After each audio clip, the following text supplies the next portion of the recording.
Let's talk about music for a second. It's everywhere. It's on your playlists, it's in the mall, it's at every gathering, it's blasting on a Saturday morning when you're trying to get some sleep.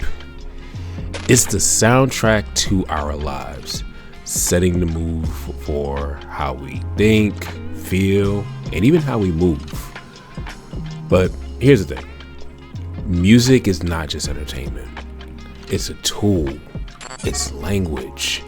And the question we've got to ask is this: what is the music we're listening to really saying? And more importantly, what is it creating inside of us? Chill Squad, what it do? Welcome back to the channel. If you're not part of the Chill Squad, my name is Avidan Smith, and I help creatives like you find your unique sound and live a purpose-driven life. And today, we're going to go over my creative framework called the SRF process.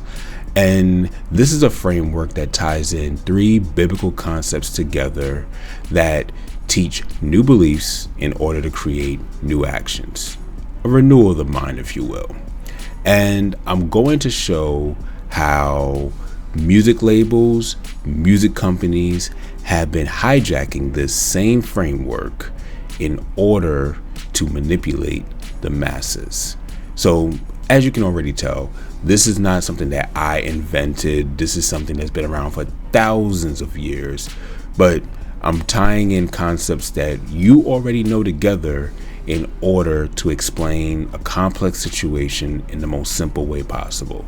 So get a snack, because this is going to be a long one, but it's going to be informational. If you want to get some notes, get a notepad, get a notebook, get it, because this is something that I hope to transform your life. Because at the end of this video, I'm going to show you how, if you apply this the right way, the same framework, you can take back the power to live your life purposefully, creatively, and intentionally.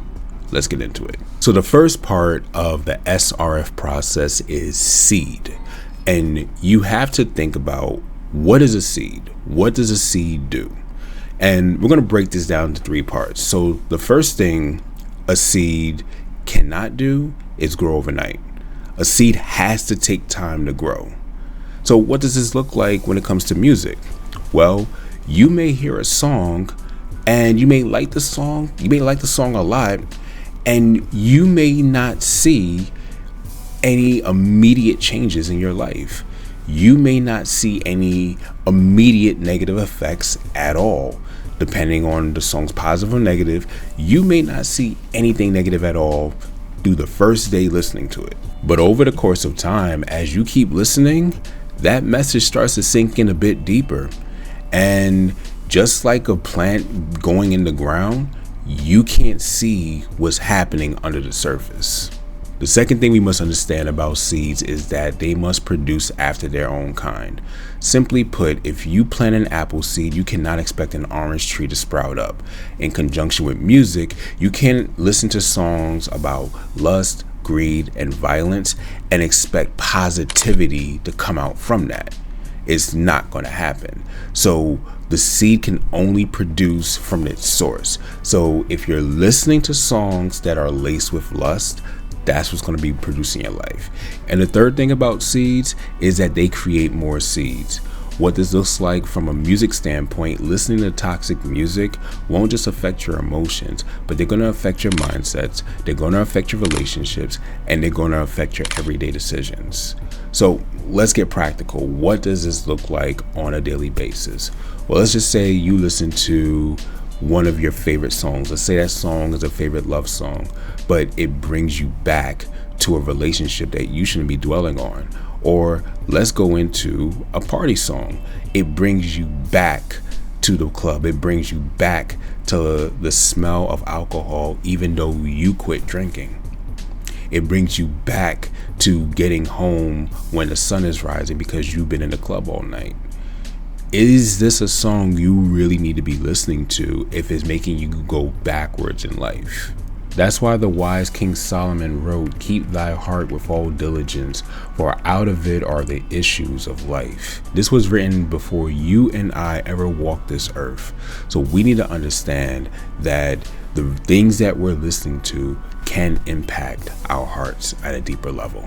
I want to pause here for a moment, and I want to pose a question that you can either answer in the comments, which I would actually appreciate if you answer in the comments. We can get some conversation going, or you can answer internally for yourself. And that question is this: what seeds have you been planting in your soul through the music you've been listening to?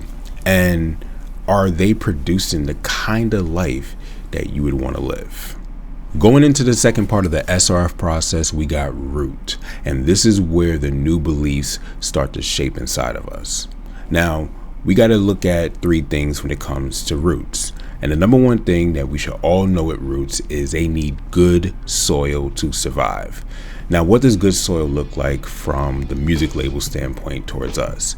That looks like us having our guard down, and we're vulnerable and open to listen to the message that's being heard. Just like a student grows the most when they're open and ready to listen to their mentors, the same is true when we are open and ready to listen to the music from our favorite artists. When we let our guard down, we're letting the subliminal messages germinate more and more into our minds. And that's how the good soil works. And that's how many of us start to come into agreement with some of the toxic messages that come off in the popular music that we're listening to. The second thing you need to know about roots is that roots will never grow upward. You'll never see roots growing out of the ground. And if they do, it's not a good plant at that point. But roots are supposed to grow inward to create a strong foundation so they can stand strong. So once something is rooted strongly in the ground and into the soil, it's not going to fall over. It needs to be chopped down or pulled up from the roots in order to be gone. So musically, this is the shaping of our beliefs. And a song about greed may not change how you view things overnight, but over the course of time, it will change your perspective on self-worth, materialism, and everything that comes with that. And the last thing we must know about roots is that they absorb and replace to grow. So if you are listening to toxic music, it's going to absorb your good morals in order to replace it with the message that it's displaying. And I'm going to prove how the root system has affected many of you watching right now. And I'm not trying to hit too hard, but have you ever noticed that you defended toxic behavior because of a song? And to give an example of this, men calling women the B word or women calling themselves the B word. We all know that this is not okay. We all know that this is something that we all grew up knowing that this is wrong.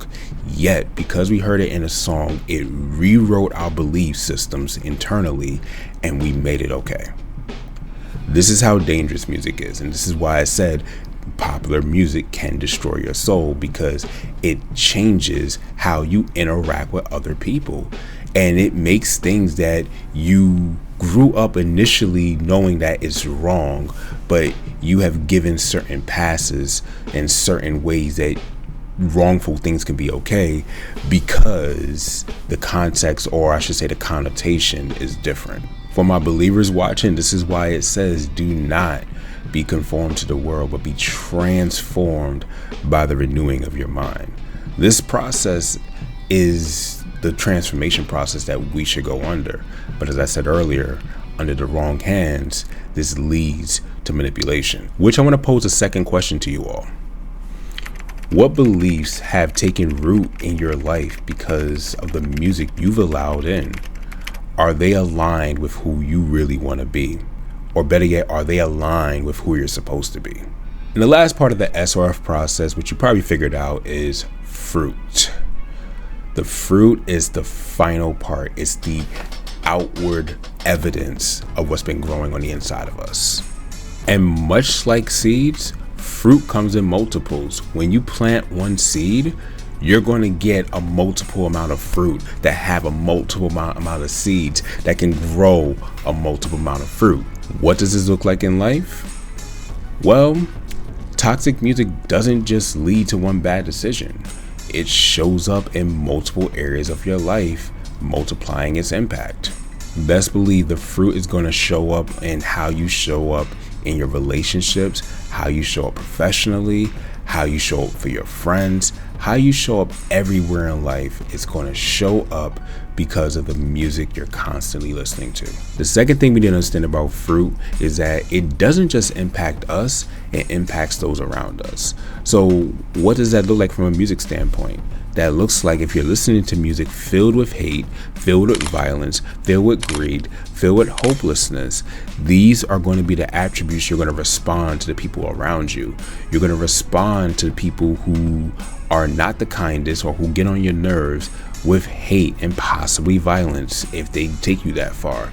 Or you are going to respond to yourself if you're feeling not in the best way.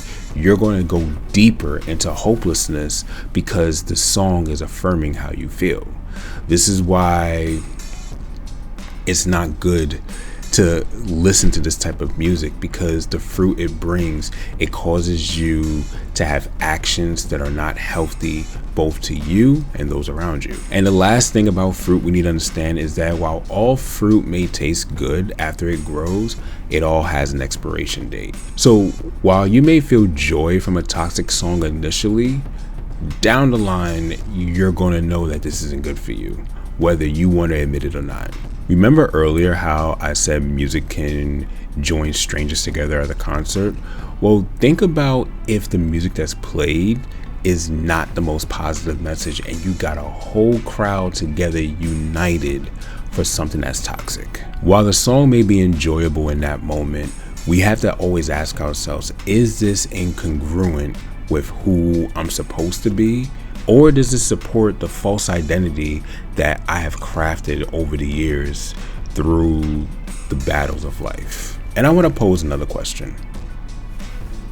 What kind of fruit is the music in your life producing? Is it building you up, or is it leaving you with regret? And here's my challenge for you. I want you to go through your playlist and I want you to apply this framework to your playlist. Any song in your playlist, just do one song. Take one song out your playlist and look at what seeds it's producing. Look at how the root is taking in place inside of you. What do you believe from this song to be true? And see, be real with yourself. Are there any actions that you are going forward with through the influence of this song? I want you to go ahead and do that sometime today, or sometime tomorrow, sometime this week. If the answers lie with the person who you want to become, good. If the answers don't, get rid of it. So I made a promise that I would show you how you can use this same framework to hack your life for the positive. And all you're going to do is take the seed, the root, and the fruit in the inverse of what we just talked about. So plant good seeds to create new beliefs, to create new actions. What this may look like is spend some time listening to more positive music. Take the positive messages and the positive thinking behind that music, and then follow through with new actions and watch your life change. So that's all I got for y'all today.